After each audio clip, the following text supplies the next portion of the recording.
Hello, and thank you for tuning in to this video where we go over the 1977 Police Officers and Firefighters Retirement Fund, also referred to as PERF. A lot of this information can be found on in.gov, Police and Firefighters Pension.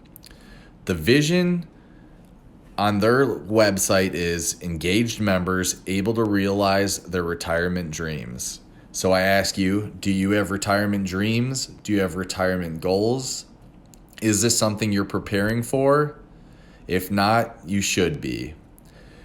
This pension is for those hired after 1977 and you are a full-time police officer or full-time firefighter in the state of Indiana. This is going to be most cities and towns in Indiana, although some state police and some counties do have a different pension system. The employers must make yearly contributions to the fund. The employer contribution is 17.5% of base salary, which funds the retirement plan. This rate can and will change over time. And depending on your department, it is stated that you, the member, must contribute 6% of your base salary while employed in your covered position, or a maximum of 32 years, whichever comes first. The 6% will come out of your paycheck. Your employer will set that up. And some employers, depending on which department you're at, will actually pick up or pay all or part of your contribution. So that is a perk and something to look for if you are looking to work in Indiana as a full-time firefighter or police officer. That is just another thing to look at when you're considering different departments. Now, with the pension, you want to get fully vested. Vested status.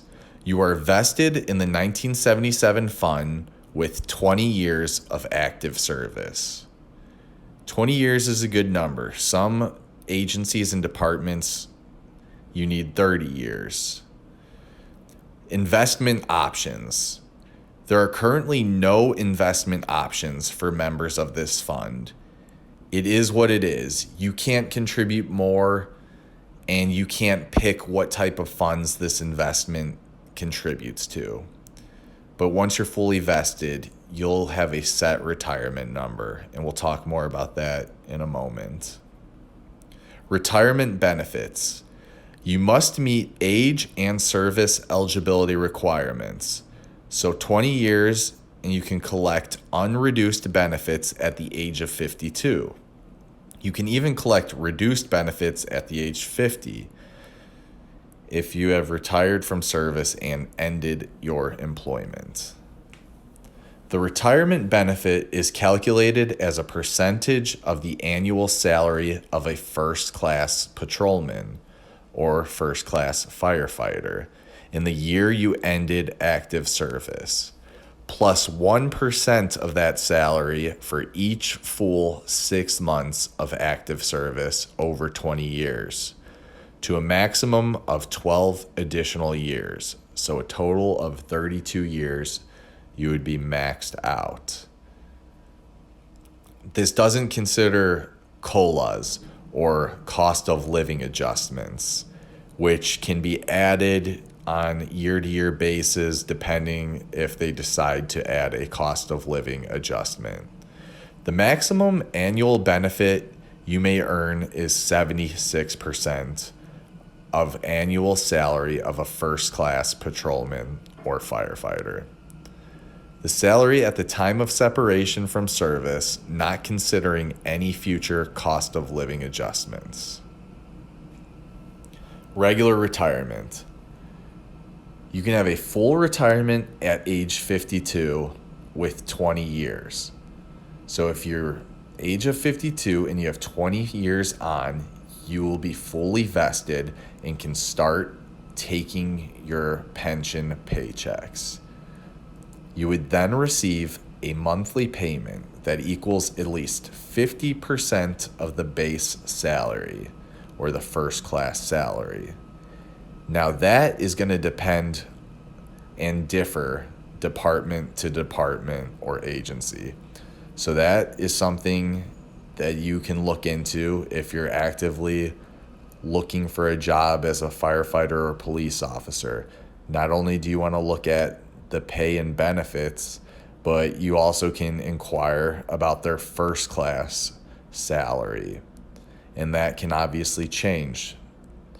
There can be raises given to that first class, and that will then change this number as well. So the max would be 30 years, and you would get 70% of the first class salary. The regular basic fully vested number would be 20 years, and then you would get 50% of the first class salary. So a real example out of Indiana, there's a first class salary at $75,000 a year. So if you retire at 52 with only your 20 years on, you would get 50% of the first class salary. And like I said, different departments will have a different salary there. But in this example, $75,000.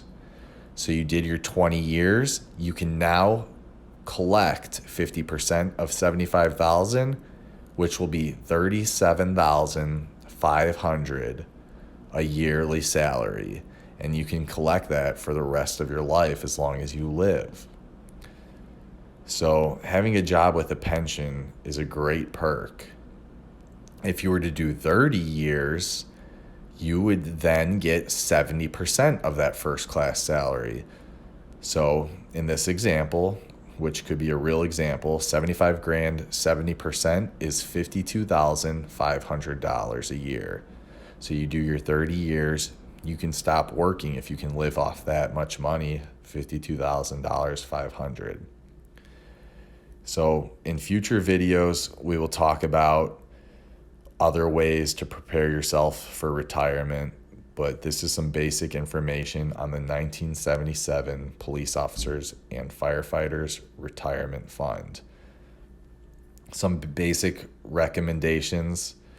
If you really want to prepare for a good retirement, a lot of police departments and firefighters agencies are offering the 457B plan, or a lot of people know it as the deferred compensation, deferred comp plan. This is like a 401k, but has other perks and benefits.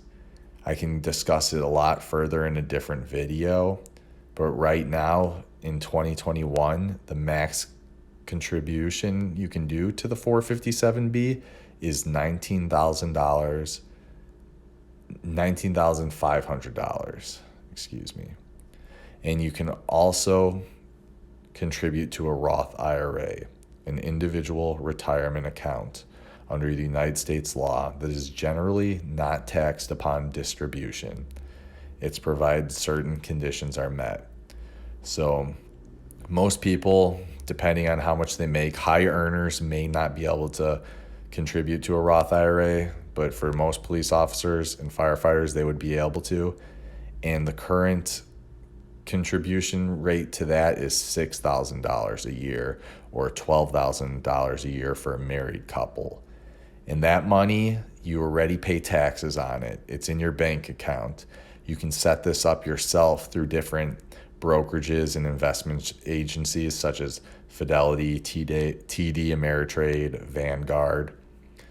And you can contribute that money up to $6,000. You can do $1,000 if that's all you can do, but it grows tax-free. So the best thing you can do is start early in your career, start young, so you have the advantages of compound interest and growth on your side. And for the 457B,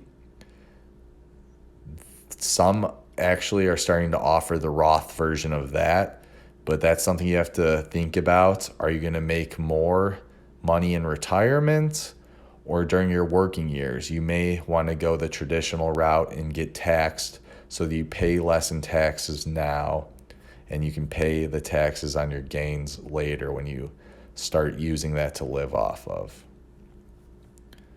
Any questions, feel free to ask down below and I can try to answer those for you. All right. Thank you for your time.